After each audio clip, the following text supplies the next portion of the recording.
Hello students, welcome to my Mathur classes. आज अपन second year का टॉपिक पढ़ेंगे ट्रांजिस्टर, जो इलेक्ट्रॉनिक्स में है। अभी इलेक्ट्रॉनिक्स में अपन ने बेसिक इलेक्ट्रॉनिक्स पढ़ा था, रेक्टिफायर पढ़ा था, डायोड्स क्या होते हैं उनके बारे में पढ़ा था। आज अपन पढ़ेंगे ट्रांजिस्टर्स के बारे में। भाई ट्रांजिस्टर क्या होते हैं और इनका कहाँ यूज आता है, कितने प्रकार के होते हैं। तो ट्रांजिस्टर किसे कहते हैं? तीन अर्धचालक खंडों वाली युक्ति ट्रांजिस्टर कहलाती है। मतलब ट्रांजिस्टर होते हैं, उनके तीन भाग होते हैं। एक अमीटर होता है, बेस होता है और कलेक्टर होता है। तो क्या तीन अर्धचालक खंडों वाली युक्ति ट्रांजिस्टर कहलाती है। अब किसी किसी में चार खंड भी होते हैं, तो उस चार खंडों का शिल्डिंग के लिए यूज में करते हैं, परंतु ज़्यादातर यूज आती है तीन इलेक्ट्रोड वाली आती है। ट्रांजिस्टर में तीन इलेक्ट्रोड होते हैं, एक होता है अमीटर, दूसरा होता है बेस, तीसरा होता है कलेक्टर। अमीटर को ई से डिनोट करते हैं, बेस को बी से करते हैं, कलेक्टर को सी से डिनोट करते हैं। तो आगे समझें कि तीन अर्धचालक खंडों वाली युक्ति ट्रांजिस्टर कहलाती है। ट्रांजिस्टर में तीन इलेक्ट्रोड होते हैं, अमीटर, बेस और कलेक्टर। अब जो ट्रांजिस्टर होते हैं वो दो प्रकार के होते हैं, पीएनपी ट्रांजिस्टर और एनपीएन ट्रांजिस्टर। अब अपन ने पहले फर्स्ट वीडियो में पढ़ा था पीएन संधि क्या होती है, पीएन डायोड क्या होता है। मतलब पी टाइप के पदार्थ और एन टाइप के पदार्थ को मिला के पीएन डायोड बनता है। तो जैसे ही इसमें है पीएनपी और एनपीएन ट्रांजिस्टर। पीएनपी और एनपीएन ट्रांजिस्टर होते हैं, ये भी क्या है, दो प्रकार के होते हैं। एक होता है बाईपोलर ट्रांजिस्टर और दूसरा होता है यूनिपोलर ट्रांजिस्टर। बाईपोलर जो ट्रांजिस्टर होते हैं उसमें क्या विद्युत धारा का चालन जो होता है वो होल्स और इलेक्ट्रॉन दोनों प्रकार के आवेश वाहकों के द्वारा संपन्न होता है, तो वो होते हैं बाईपोलर ट्रांजिस्टर। और यूनिपोलर ट्रांजिस्टर होते हैं जिसमें विद्युत धारा का चालन जो है एक ही आवेश वाहकों द्वारा संपन्न होता है, वे यूनिपोलर ट्रांजिस्टर कहलाते हैं। अब आपके क्वेश्चन में आ सकता है कि बाईपोलर ट्रांजिस्टर किसे कहते हैं या यूनिपोलर पोलर ट्रांजिस्टर्स किसे कहते हैं। अगर क्वेश्चन में आ गया आपके कि विद्युत धारा का चालन होल्स तथा मुक्त इलेक्ट्रॉन्स दोनों प्रकार के आवेश वाहकों के द्वारा संपन्न होता है, वे ट्रांजिस्टर कहलाते हैं। तो जिसमें इलेक्ट्रॉन्स होल्स दोनों से जो धारा का फ्लो होता है आवेश, तो वो होगा बाईपोलर। और जिसके अंदर विद्युत धारा चालन केवल एक ही आवेश द्वारा संपन्न होता है वह होता है यूनिपोलर। यूनि का नाम ही समझ में आता है, यूनि यानी कि यून एक, इक्कीस है। तो यह ध्यान रखना कि क्वेश्चन में आपको ये नहीं पूछेगा बाईपोलर ट्रांजिस्टर किसे कहते हैं या यूनिपोलर ट्रांजिस्टर किसे कहते हैं। सिर्फ डेफिनेशन दे देगा और अपन को देखना है कि डेफिनेशन से क्या क्वेश्चन में पूछ रहा है कि भाई होल्स तथा मुक्त इलेक्ट्रॉन दोनों के आवेश वाहकों के द्वारा जो विद्युत धारा का चालन होता है उस ट्रांजिस्टर को कहते हैं। तो क्या ऑप्शन आ जाएगा 4, तो अपन को बाईपोलर ट्रांजिस्टर करना है। और अगर क्वेश्चन में आ जाता है जिन ट्रांजिस्टर में विद्युत धारा चालन केवल एक ही प्रकार के आवेश वाहकों द्वारा संपन्न होता है, वे कौन से ट्रांजिस्टर्स होते हैं? Unipolar transistor. ठीक है, तो ये ट्रांजिस्टर में कितने इलेक्ट्रोड होते हैं? अमीटर, बेस और कलेक्टर। अब अपन देखते हैं पीएनपी ट्रांजिस्टर क्या होता है और एनपीएन ट्रांजिस्टर क्या होता है। अब सबसे पहले अपन देखते हैं पीएनपी ट्रांजिस्टर। मतलब पी टाइप पदार्थ और एन टाइप पदार्थ और पी टाइप पदार्थ, तीनों प्रकार के पदार्थ को मिलाते हैं तो इसका ये ट्रांजिस्टर बनता है पीएनपी। अब पीएनपी में ये तो होता है अमीटर, ये वाला, ये बीच का होता है जो बेस, और आगे का होता है वो कलेक्टर होता है। इसके अंदर क्या होता है, ये जो डायग्राम बना हुआ है इस डायग्राम को कहते हैं ब्लॉक डायग्राम। ध्यान रखना, आप एग्जाम में सिंबल्स आते हैं तो उसमें आपके सिंबल्स में ये पूछता है कि इसका ब्लॉक डायग्राम कौन सा है, या ड्राइंग में भी आपका आ सकता है इसका ब्लॉक डायग्राम। तो पी एन पी ये तीन खंड हो गए, तीनों में ये पी एन पी, ये अमीटर, ये बेस और ये कलेक्टर। अब जो पी एन पी जिसमें से एन जो होता है, मतलब कोई ज़रूरी नहीं एन हो, बेस जो होता है वो हमेशा छोटा और पतला होता है, परंतु जो कलेक्टर होता है वो अमीटर से भी बड़ा पोर्शन होता है। जैसे नाम से ही आपको पता है कलेक्टर, कलेक्टर के पास सब पावर होती है। जैसे ही ट्रांजिस्टर में जो कलेक्टर होता है उसी के पास सारा मतलब वो होता है होल्स और इलेक्ट्रॉन्स का एकत्रित होना। तो क्वेश्चन में अपन को ब्लॉक डायग्राम जैसे 4 बना दिए, तो आपको ये ध्यान रखना है कि बेस छोटा होगा, अमीटर से कलेक्टर बड़ा होगा, तो ये हो गया ब्लॉक डायग्राम। और इसी का सिंबल पूछते हैं, तो सिंबल में भी 3 इलेक्ट्रोड है, अमीटर, बेस और कलेक्टर। अब तीर का निशान देखना है कि तीर का निशान किधर की साइड जा रहा है। अब पी एन पी मतलब तीर का निशान क्या जा रहा है, अंदर जा रहा है। जैसे अपन पानी पीते हैं, तो पानी पी रहे हैं तो पी पी पी करते हैं, मतलब पानी क्या अंदर जा रहा, पानी पीना। पी एन पी मतलब पानी पीना, पीना है तो पानी क्या अंदर जा रहा है, तो तीर का निशान क्या हो गया, अंदर की साइड हो गया। और तीर का निशान हमेशा अमीटर पर ही लगेगा, कलेक्टर पर तीर का निशान नहीं लगेगा। तो पीएनपी ट्रांजिस्टर का ये तो हो गया ब्लॉक डायग्राम, और ये हो गया सिंबल। ये आपके ड्राइंग में भी आ सकता है और एमसीक्यूज में भी आ सकता है कि भाई तीर का निशान किधर है, वो देखना पड़ेगा आपको कि तीर का निशान किधर है और अमीटर पे है या नहीं है, ये ध्यान रखना पड़ेगा। तो जो पीएनपी ट्रांजिस्टर का सिंबल है वो बेस तो ऐसा आ गया, ये अमीटर और ये कलेक्टर आ गया। अमीटर पे हमेशा तीर का निशान होता है। पीएनपी ट्रांजिस्टर है तो पीना मतलब कि तीर का निशान क्या जा रहा है, अंदर की तरफ जा रहा है, तो ये क्या हो गया, पीएनपी ट्रांजिस्टर। अब ये तो आ गया ब्लॉक डायग्राम, ये आ गया इसका सिंबल। अब अपन इसकी वर्किंग देखते हैं कि वर्किंग कैसी है। अब इसमें भी यही है, पी टाइप और एन टाइप का अपने पदार्थ बने हुए हैं। पी में हमेशा क्या होते हैं, होल्स होते हैं, और एन में हमेशा क्या होते हैं, इलेक्ट्रोड होते हैं, ये आपको पता ही है। अब P type, P N P, इसमें पी क्या है, अमीटर, एन क्या है, बेस, और पी वापस क्या है, कलेक्टर है। तो पी एन पी ट्रांजिस्टर हो गया है।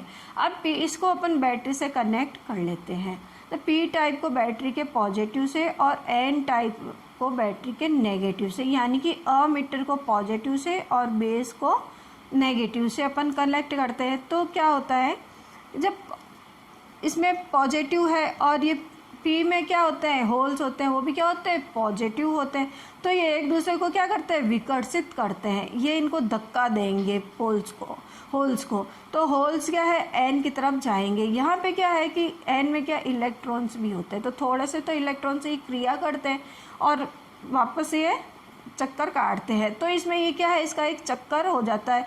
तो क्या हो गया, अमीटर और बेस, अमीटर और बेस में इसका कौन सा बायस होता है, फॉरवर्ड बायस, क्योंकि ये पी पॉजिटिव से जुड़ा और एन नेगेटिव से जुड़ा हुआ है। तो अपन ने पहले भी पढ़ा था, पी पॉजिटिव से और एन नेगेटिव से जुड़ा होता है तो फॉरवर्ड बायस होता है। तो यहाँ पे ये क्या है, फॉरवर्ड बायस है। अब अपन इधर की साइड आ जाते हैं। अब एन और पी, एन तो क्या है, बेस, एन क्या है, बेस, और पी क्या है, कलेक्टर है। अब P को अपन ने नेगेटिव से जोड़ दिया और N बेस को अपन ने पॉजिटिव से जोड़ दिया। तो P को नेगेटिव से जोड़ते और N को पॉजिटिव से जोड़ते हैं तो क्या होता है, फॉरवर्ड बायस, रिवर्स बायस हो जाता है, करंट फ्लो नहीं होती। तो ये इसका वर्किंग है। तो अमीटर और बेस के अंदर तो होता है फॉरवर्ड बायस, परंतु बेस और कलेक्टर के बीच में होता है रिवर्स बायस। तो ये एग्जाम में आपको सिर्फ ये डायग्राम दे देते हैं और ये बैटरी का ध्यान रखना है कि बैटरी किससे कनेक्ट है। सिर्फ आपसे ये इसकी वर्किंग नहीं पूछते एग्जाम में कि क्या वर्क कर रहा है, कैसे वर्क कर रहा है, आपके एग्जाम में डायग्राम दे देते हैं और ये बैटरी के चिन्ह से अपन को देखना पड़ता है कि पीएनपी ट्रांजिस्टर है या एनपीएन ट्रांजिस्टर है।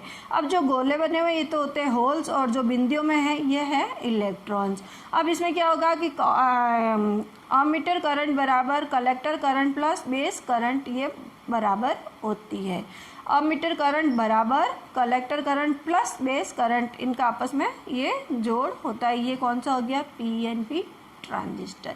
आपको कहीं कार्य प्रणाली याद नहीं रखनी है, मैं आपको बता रही हूँ, या तो ब्लॉक डायग्राम पूछते हैं या सिंबल पूछते हैं या इसमें डायग्राम दे दिया और इसकी बैटरी का देखना है कि ये बैटरी किससे जुड़ी हुई है और ये कौन सा ट्रांजिस्टर है। अब आता है NPN ट्रांजिस्टर। जैसे PNP था वैसा ही NPN। PNP में पहले P लिखा, फिर N लिखा, फिर P लिखा, परंतु इसमें N पहले आएगा, PN। जैसा नाम है वैसा ही सिंबल। इसमें भी अमीटर है, बेस है और कलेक्टर है। कलेक्टर हमेशा अमीटर से बड़ा होता है, बेस हमेशा पतला रखा जाता है। ये NPN का ब्लॉक डायग्राम है, ये NPN का सिंबल है। अब इसमें देखो चेंज क्या है, जो तीर का निशान है वो बाहर की तरफ जा रहा है। कहाँ जा रहा है? बाहर की तरफ। PNP के अंदर तीर का निशान अंदर जा रहा था, मतलब पानी पीना है तो पी कर रहे, तो पी मतलब पी अंदर जा रहा है। NPN नहीं, नो, तो ये बाहर जा रहा है, मतलब ये वापस मना कर रहा है पानी नहीं पीना, तो NPN वापस बाहर जा रहा। तो तीर का निशान आपको ये ध्यान रखना पड़ेगा, बाहर की तरफ है तो NPN है, अंदर की तरफ है तो PNP ट्रांजिस्टर है। ये इम्पोर्टेंट है, ये आपके ड्राइंग में भी आता है। PNP ट्रांजिस्टर का सिंबल बनाइए, या PNP ट्रांजिस्टर का ब्लॉक डायग्राम बनाइए, या NPN का ब्लॉक डायग्राम बनाइए, या NPN का सिंबल बनाइए। तो ये आपके, ये तो हो गया ब्लॉक डायग्राम और ये हो गया सिंबल। पर कई बच्चे ऐसे होते हैं, पूछता क्या है और सबको ये ही याद रहता है, ये तो याद रहता ही नहीं है। तो क्या है भाई, NPN ट्रांजिस्टर का ब्लॉक डायग्राम बनाना, तो भी लड़के यही बना देते, इतने साल से मैं देख रही हूँ। पर ये ध्यान रखना कि ये ब्लॉक डायग्राम है और ये इसका क्या है, सिंबल है। अब NPN की अपन वर्किंग देखते हैं। क्या है कि बैटरी का ही अपन को देखना है, खास तौर पर बैटरी किससे कैसे जुड़ी हुई होती है। अब जो NPN है, N, P और N। अब NPN में N को अपन ने जोड़ा है नेगेटिव से। किसको जोड़ा है? N को नेगेटिव से। और P को अपन ने जोड़ा है पॉजिटिव से। तो अमीटर और बेस में क्या हो गया, फॉरवर्ड बायस। परंतु जब यहाँ पे P को अपन ने जोड़ा है नेगेटिव से और N को जोड़ा है पॉजिटिव से, तो ये क्या हो गया, रिवर्स बायस हो गया। अब अपन को सिर्फ ये बैटरी का ही ध्यान रखना है कि बैटरी अब अपने यहाँ नेगेटिव है और N में क्या होते हैं, इलेक्ट्रॉन्स होते हैं। तो ये नेगेटिव है, नेगेटिव इलेक्ट्रॉन्स को धक्का देंगे, एक दूसरे को विकर्षित करेंगे, आकर्षित करते हैं, तब तो ये इधर आ जाता। परंतु ये भी इलेक्ट्रॉन है और नेगेटिव है और ये इलेक्ट्रॉन्स है, तो ये इनको धक्का देंगे। यहाँ धक्का देने के बाद सारे क्या, बेस की तरफ जाते हैं। बेस की तरफ जाते हैं तो यहाँ बेस में क्या है, होल्स है। P में क्या होता है, हमेशा होल्स होते हैं। तो ये होल्स एक दूसरे से आकर्षित करके थोड़ी बहुत क्रिया करते हैं, तो थोड़ा करंट फ्लो होने लग जाता है। फिर वापस बैटरी में अपन बेस और कलेक्टर में देखते हैं, तो बेस में ये तो है नेगेटिव, मतलब P तो अपन ने कर दिया नेगेटिव, परंतु N को कर दिया पॉजिटिव। तो क्या है कि इलेक्ट्रॉन्स, ये तो हो गया पॉजिटिव, ये हो गया पॉजिटिव, और N में क्या होते हैं, N में क्या होते हैं, इलेक्ट्रॉन्स होते हैं। तो ये इलेक्ट्रॉन्स एक दूसरे को आकर्षित करते हैं, तो ये आकर्षित करते हैं, तो ये इसमें बेस और कलेक्टर में ये क्या है, आकर्षित करेंगे और इसमें ये विकर्षित करेंगे। तो बैटरी का अपना ध्यान रखना है कि बैटरी किससे कैसे जुड़ी हुई है। इसमें भी ये होगा IE बराबर IC प्लस IB। तो ये अपन ने ट्रांजिस्टर की देख ली है वर्किंग। भाई ट्रांजिस्टर का खास तो एग्जाम में सिंबल आता है या ब्लॉक डायग्राम आता है या सिर्फ डायग्राम आ जाता है, भाई इसके क्या वर्किंग है। वर्किंग आपसे कोई नहीं पूछता है, इसके बस यही है कि इसमें बैटरी का जो सिंबल होता है, बैटरी किससे कनेक्ट है, ये अपन को डायग्राम में देखनी होगी। अब मैं आपको ये बताना चाह रही थी कि अपन ITI इलेक्ट्रिशियन का में ITI कर रहे हैं, तो चाहे ITI करने के बाद अपन कोई भी कंपटीशन एग्ज़ाम देते हैं, तो ITI पास करने के बाद जो भी कंपटीशन एग्ज़ाम देते हैं उसके अंदर अपने ITI का सारा सिलेबस होता है। परंतु जब अपन ITI करते हैं तो उस सिलेबस को क्या ढंग से नहीं पढ़ते कि भाई हाँ ठीक है पास हो जाएंगे, ऐसा कुछ नहीं है, पढ़ लेंगे पास हो जाएंगे। परंतु जब जॉब के लिए अपन तैयारी करते हैं, कंपटीशन एग्ज़ाम देते हैं, चाहे आप कोई भी कंपटीशन एग्ज़ाम दो, उसके अंदर ITI इलेक्ट्रिशियन का ही पूरा सिलेबस आता है। तो मेरा आपसे यही कहना है कि अगर आप ITI के कॉम्पिटिशन्स एग्ज़ाम दे रहे हो जॉब के लिए इलेक्ट्रिशियन से, तो आप इसे पढ़िए वापस, बेसिक आपका कॉन्सेप्ट क्लियर हो जाएगा। फिर अपन जो MCQs करेंगे तो आप उसमें भी आप पढ़ेंगे तो आपको सारा याद हो जाएगा। और कोई भी ट्रेड से अपन ITI पास करके कंपटीशन एग्ज़ाम देते हैं, चाहे फिटर से है, चाहे इलेक्ट्रॉनिक्स से है, चाहे मैकेनिकल चाहे डीजल से, किसी से भी अपन ITI पास करने के बाद कंपटीशन एग्ज़ाम देते हैं तो ITI इलेक्ट्रिशियन का बेसिक 20% 25% कोर्स आता ही है। तो आप किसी भी ट्रेड से हैं, इसको बेसिक कॉन्सेप्ट को क्लियर कर लीजिए ताकि आपके कंपटीशन एग्ज़ाम में कहीं पे भी कोई दिक्कत नहीं आए। और जो मेरे चैनल को रेगुलर देख रहे हैं उनको बहुत बहुत धन्यवाद। उनको आज मैं यही कहना चाहती हूँ कि आप कंटिन्यू वीडियो को देखते रहिए, आराम से आप पास हो जाएंगे और अच्छी परसेंटेज भी आपके आ जाएगी। और जिन्होंने अभी तक मेरे चैनल को सब्सक्राइब नहीं किया है वो प्लीज़ एक बार सब्सक्राइब करके पास में दिए हुए बेल आइकन को क्लिक करें ताकि सारी वीडियो की नोटिफिकेशन आपको मिलती रहेगी। साथ में वीडियो देखकर लाइक और कमेंट्स ज़रूर करें। कमेंट करने से हमको भी मोटिवेशन मिलता है कि भाई स्टूडेंट ने मेरी वीडियो देखी, उसको पसंद आई तो उसने मुझे कमेंट किया। आप कमेंट बॉक्स में कमेंट नहीं करते, हमको लगता है कि बच्चे को क्या पता वीडियो पसंद आई या नहीं आई। आपके कोई भी दिमाग में क्वेश्चन होता है तो आप उसको कमेंट बॉक्स में कमेंट करके क्वेश्चन को ज़रूर पूछिए, आपको उसका जवाब ज़रूर मिलेगा। अब ये है कि ट्रांजिस्टर का यूज कहाँ करते हैं। तो ट्रांजिस्टर का जो यूज होता है एम्प्लीफिकेशन में, मॉड्यूलेशन के लिए तथा ऑक्सीलेशन पैदा करने के लिए ट्रांजिस्टर्स का यूज होता है। मतलब कहने की बात, जो भी इलेक्ट्रॉनिक सर्किट होता है उसी में सभी में ट्रांजिस्टर्स का यूज होता है। अब ट्रांजिस्टर बायसिंग करना। ट्रांजिस्टर बायसिंग क्या होता है? संयोजकों पर नियत मान का DC वोल्टेज प्रदान करना ट्रांजिस्टर बायसिंग कहलाता है। अब क्वेश्चन में आपके आ जाता है कि संयोजकों पर नियत मान का DC वोल्टेज प्रदान करना कहलाता है, तो अपन उस समय दिमाग से निकल जाता है कि इसको क्या कहते हैं। तो उसको कहते हैं ट्रांजिस्टर बायसिंग कहते हैं। अब जो बायसिंग होती है वो 3 तरह से होती है। एक होती है नियत बायस विधि, एक होता है कलेक्टर से बेस बायस विधि, सेल्फ बायस या अमीटर बायस विधि। नियत बायस विधि को कहते हैं फिक्स्ड बायस मेथड, कलेक्टर से बेस बायस विधि को collector to base bias method, self bias व अमीटर बायस विधि को कहते हैं सेल्फ बायस और अमीटर बायस मेथड। अब ये 3 मेथड दिए हैं। इन 3 मेथड में अपन सिर्फ डायग्राम ही अपन को ध्यान रखना पड़ेगा कि भाई ये डायग्राम कौन से बायस का इसने दिया है। अब सबसे पहले आ जाती है fixed bias method. Fixed bias method में अपन ये डायग्राम अपन देख रहे हैं, ये ट्रांजिस्टर का बना हुआ है सिंबल। अब तीर का निशान बाहर की तरफ है तो कौन सा ट्रांजिस्टर हो गया? NPN ट्रांजिस्टर हो गया। ये इधर इनपुट है, ये कैपेसिटर लगे हुए हैं और ये इधर आउटपुट है। अब जो RC और RB है ये क्या है? कलेक्टर को तो प्रतिरोध RC से जोड़ते हैं, ये कलेक्टर है, इसको क्या प्रतिरोध RC से जोड़ते हैं तथा बेस को RB से द्वारा नियत बायस वोल्टेज प्रदान करते हैं। तो इसमें और CB क्या है? CB क्या है? बेस कपलिंग कैपेसिटर है। और CEC क्या है? आउटपुट हेतु कलेक्टर कपलिंग कैपेसिटर है। अब इसका जो यूज होता है फिक्स्ड बायस मेथड, ये क्या है? सही तरीके से काम नहीं करता है तो इसका जो यूज है वो नहीं होता है। अब आता है कलेक्टर टू बेस बायस विधि। कलेक्टर टू बेस, कलेक्टर ये और ये बेस, कलेक्टर से बेस बायस विधि। क्योंकि ये कलेक्टर पे है, हमेशा तीर का निशान अमीटर पे होता है। किस पे होता है? अमीटर पे। ये बेस है और ये कलेक्टर है।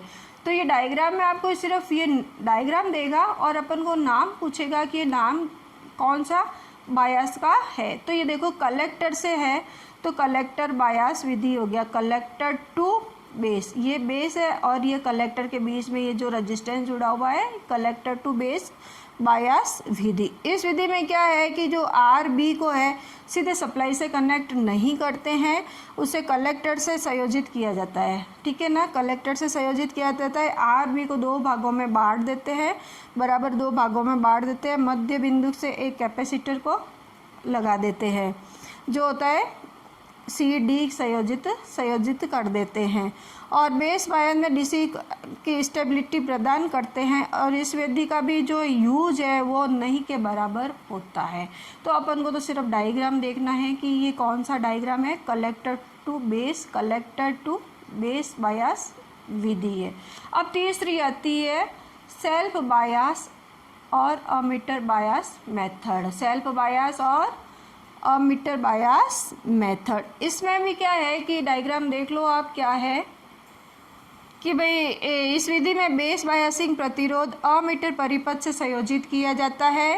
तापमान परिवर्तन तथा अन्य कारण से अमीटर करंट में परिवर्तन होने से बेस बायस का स्वतः ही परिवर्तित हो जाता है और कलेक्टर करंट का नियंत्रित कर देता है। अब इसमें भी ये कुछ नहीं है, सिर्फ अपन को डायग्राम ही याद रखना पड़ेगा, क्योंकि इलेक्ट्रिकल वालों के इतना ब्रीफली नहीं होता, ये इलेक्ट्रॉनिक्स वालों के लिए इतना ब्रीफली होता है। अब अपने आता है कि ट्रांजिस्टर की प्रचलन शैलियाँ, कि भाई कौन कौन सी ट्रांजिस्टर की शैलियाँ होती है। पहली होती है कॉमन अमीटर, दूसरी होती है कॉमन बेस, तीसरी होती है कॉमन कलेक्टर। अब जो से ये ट्रांजिस्टर का सिंबल बनाया है कॉमन अमीटर है, तो इसको कॉमन अमीटर से कर लिया। इधर इनपुट बेस और अमीटर में इनपुट है और इधर कलेक्टर और अमीटर में आउटपुट है। कॉमन बेस यानी कि बेस को कॉमन कर लिया और कॉमन कलेक्टर यानी कि कलेक्टर को कॉमन कर लिया। देखो तीर का निशान अमीटर पे रहेगा, कलेक्टर पे नहीं आएगा, ये मैं आपको बार बार बता रही हूँ। तो जैसा ही नाम देता है वैसा ही होता है। कॉमन अमीटर यानी कि कॉमन अमीटर ये हो गया। कॉमन बेस, बेस को कॉमन कर दिया और कॉमन कलेक्टर, कलेक्टर को कॉमन कर दिया है। तो कॉमन अमीटर में क्या होगा कि इनपुट सिग्नल है जो बेस तथा अमीटर में होगा। जो इनपुट है ये क्या हो गया बेस और इसमें अमीटर में प्रदान करता है, और आउटपुट जो होता है वो अमीटर और कलेक्टर में आउटपुट निकलता है। और इस प्रकार जो कॉमन जो होता है वो क्या होता है अमीटर होता है, और इसका जो यूज है वो ज़्यादा से ज़्यादा यूज किया जाता है। ठीक है, दूसरा आता है कॉमन बेस। कॉमन बेस में भी क्या है इनपुट सिग्नल है जो अमीटर तथा बेस में है। अब ये अमीटर, तीर का निशान अमीटर पे, अमीटर और बेस में तो क्या आ गया इनपुट आ गया, परंतु कलेक्टर और बेस में क्या आ गया आउटपुट आ गया है। इसका जो यूज है जो उच्च फ्रीक्वेंसी तथा एम्प्लीफिकेशन के लिए किया जाता है। तीसरा है कॉमन कलेक्टर। कॉमन कलेक्टर में भी क्या है कि जो इनपुट सिग्नल है, इनपुट तो हो गया बेस और कलेक्टर में, और आउटपुट हो गया अमीटर और कलेक्टर में जो हो गया आउटपुट हो गया है। और इसका जो यूज है एम्पलीफायर में डिस्टॉर्शन कम करने के लिए किया जाता है। अब इनमें थोड़ी सी जो है खास बातें वो देख लेते हैं कि भाई जो कॉमन अमीटर में है इनपुट प्रतिरोध 1 ओम से 10 ओम किलो ओम के बराबर होता है। इनपुट प्रतिरोध 1 किलो ओम से 10 किलो ओम होता है। कॉमन बेस के अंदर 20 ओम होता है, परंतु कॉमन कलेक्टर होता है उसमें 20 किलो ओम से 500 किलो ओम तक होता है। फिर दूसरा आता है आउटपुट प्रतिरोध। आउटपुट जो प्रतिरोध होता है वो कॉमन अमीटर में 10 किलो ओम से 100 किलो ओम तक होता है। कॉमन बेस में होगा 100 किलो ओम से 1 मेगा ओम तक, और कॉमन कलेक्टर में होगा 50 ओम से 100 ओम तक। फिर आती है करंट गेन। करंट गेन क्या होती है कॉमन अमीटर में 20 से 500। फिर आती है कॉमन बेस में 0.95 से 0.99, और फिर कॉमन कलेक्टर में आती है आपके 50 से 500। ठीक है, फिर वोल्टेज गेन। वोल्टेज गेन 5 से 500 कॉमन अमीटर में, कॉमन बेस में 20 से 100, परंतु कॉमन कलेक्टर में <1। और पावर गेन होता है जो होता है कॉमन अमीटर में 100 से 1000, कॉमन बेस में 20 से 100 और कॉमन कलेक्टर में <1। तो ये ट्रांजिस्टर की जो ऑपरेशन शैलियाँ थी ये थी कॉमन अमीटर, कॉमन बेस और कॉमन कलेक्टर। तो इनके बारे में आज अपन ने पढ़ा है। अब अपन नेक्स्ट टॉपिक पढ़ लेते हैं ट्रांजिस्टर गेन, कि भाई ट्रांजिस्टर गेन का फॉर्मूला है वो क्या होता है। अब है कि ट्रांजिस्टर गेन किसे कहते हैं। ट्रांजिस्टर गेन किसे कहते हैं कि जो इनपुट सिग्नल होता है उसकी तुलना में जो आउटपुट सिग्नल की करंट है, वोल्टेज है, पावर अधिक है, तो आउटपुट व इनपुट का अनुपात ट्रांजिस्टर गेन कहलाता है। ठीक है, गेन को हिंदी में कहते हैं लब्धि। लब्धि कहते हैं। गेन को क्या 3 प्रकार से बांट देते हैं, करंट गेन, वोल्टेज गेन और पावर गेन। पहले सबसे पहले वापस से गेन की डेफिनेशन बताती हूँ। ट्रांजिस्टर गेन किसे कहते हैं कि जो ट्रांजिस्टर को अपन प्रदान करते हैं इनपुट सिग्नल, उसकी तुलना में आउटपुट सिग्नल की करंट, वोल्टेज, पावर अधिक है तो आउटपुट व इनपुट का अनुपात जो होता है वो ट्रांजिस्टर गेन कहलाता है। अब आती है 3 तरह की गेन होती है, करंट, वोल्टेज और पावर गेन। करंट गेन होती है वो भी 2 तरह की होती है, करंट गेन अल्फ़ा, एक होती है करंट गेन बीटा। अल्फ़ा और बीटा, गामा, ये आपने नाम तो सुना ही होगा। तो करंट गेन अल्फ़ा होती है, वो होती है अल्फ़ा बराबर डेल्टा आई सी बटा डेल्टा आई ई। ये फॉर्मूला अपन को याद रखना पड़ेगा। डेल्टा आई सी बराबर कलेक्टर करंट परिवर्तन, डेल्टा आई ई अमीटर करंट परिवर्तन, अल्फ़ा अमीटर से कलेक्टर करंट गेन। ठीक है। और फिर क्या करंट गेन बीटा भी होती है, तो बीटा क्या होगी, बीटा बराबर डेल्टा आई सी बटा डेल्टा आई बी। तो बीटा को बेस से कलेक्टर करंट गेन कहते हैं। और अल्फ़ा और बीटा में जो संबंध होता है वो ये फॉर्मूला है, अल्फ़ा बराबर बीटा अपॉन 1 प्लस बीटा और बीटा बराबर अल्फ़ा अपॉन 1 माइनस अल्फ़ा। ये फॉर्मूला अल्फ़ा और बीटा में संबंध है। ये फॉर्मूला अपन को याद ही रखना पड़ेगा, इसमें कोई समझाने की नहीं है। अब आता है वोल्टेज गेन। वोल्टेज गेन को V डॉट G से डिनोट करते हैं, V0 अपन VI।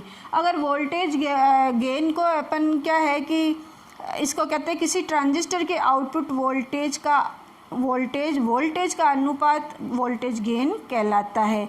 अब इसके वोल्टेज गेन का फॉर्मूला तो हो गया ये Vg बराबर V0 अपॉन VI। अगर इसको डेसिमल मात्रक में लिख लेते हैं तो आता है Vg बराबर 20 लॉग V0 बट्टा VI। V0 क्या आउटपुट वोल्टेज है, VI क्या इनपुट वोल्टेज है, Vg क्या है वोल्टेज गेन है। फिर आता है पावर गेन। पावर गेन को भी Pg बराबर P0 अपॉन PI लिखते हैं। और डेसिमल अगर यूनिट में है तो अपन उसको इसमें लिखेंगे 10 लॉग P0 बट्टा PI। Pg क्या है पावर गेन है, P0 क्या आउटपुट पावर वाट आउटपुट पावर है और PI क्या इनपुट पावर है, किस में होती है वॉट में होती है। तो ये आज अपन ने ये पढ़ लिया था ट्रांजिस्टर के बारे में। क्या क्या पढ़ा था, सबसे पहले तो ट्रांजिस्टर कौन कौन से होते हैं, PNP ट्रांजिस्टर और NPN ट्रांजिस्टर। PNP ट्रांजिस्टर और NPN ट्रांजिस्टर भी 2 प्रकार के होते हैं, एक बाईपोलर ट्रांजिस्टर और एक होता है यूनिपोलर ट्रांजिस्टर। अब जो PNP और NPN होता है उसका सिंबल देखा था, ब्लॉक डायग्राम देखा था और उसका डायग्राम देखा था बैटरी से कनेक्ट करने वाला। फिर अपन ने देखा था कि ट्रांजिस्टर की बायासिंग भी 3 तरह की होती है, नियत बायास विधि, कलेक्टर से बेस बायास विधि और तीसरी होती है सेल्फ बायास या अमीटर बायास विधि। फिर अपन ने देखी थी ट्रांजिस्टर की प्रचलन सेल या कॉमन अमीटर, कॉमन बेस और कॉमन कलेक्टर। अब इनके बारे में अपन ने देखा था इनपुट रेजिस्टेंस कितना होता है, आउटपुट रेजिस्टेंस कितना होता है, करंट गेन क्या होती है, वोल्टेज गेन, पावर गेन, इनका सबने अपन ने देखा था। अब उसके बाद अपन ने पढ़ा था ट्रांजिस्टर गेन कि भाई ट्रांजिस्टर गेन भी क्या होता है, 3 तरह के, करंट गेन, वोल्टेज गेन और पावर गेन। इनका फॉर्मूला देखा था। आज अपन यहीं पे इसको ख़त्म करते हैं, नेक्स्ट मिलेंगे नेक्स्ट वीडियो में। तो उससे पहले आपको मैं यही कहना चाहती हूँ कि आप मेरी वीडियो कंटिन्यू लगातार देखते रहिए और अगर आपको पसंद आती है तो आप लाइक और शेयर ज़रूर करें। अभी लॉकडाउन स्थिति चल रही है तो सारे स्टूडेंट्स घर पे बैठे हैं, तो सभी स्टूडेंट्स को आप शेयर कीजिए ताकि सभी को फ़ायदा हो। अब मैं एक और बात बताना चाह रही थी कि अल्फ़ा और बीटा जो मैंने बताया था, अल्फ़ा और बीटा बताया था, इनकी कोई यूनिट नहीं होती, ये ध्यान रखना। अल्फ़ा और बीटा की कोई यूनिट नहीं होती है, परंतु अल्फ़ा का मान, ये बता देती हूँ मैं आपको, अल्फ़ा की कोई यूनिट नहीं होती, ठीक है। और अल्फ़ा का जो मान होता है वो होता है 0.995, ठीक है। और फिर बीटा, ये बीटा की भी कोई यूनिट नहीं होती है, परंतु बीटा का जो मान होता है 199 होता है। तो ये इम्पोर्टेंट है, मेरे को याद आ गई थी तो मैंने आपको बता दी है, ठीक है ना। और ट्रांजिस्टर में हमेशा फॉर्मूला ये रहता है आई ई बराबर आई सी प्लस आई बी, ये इसका फॉर्मूला रहता है ट्रांजिस्टर का।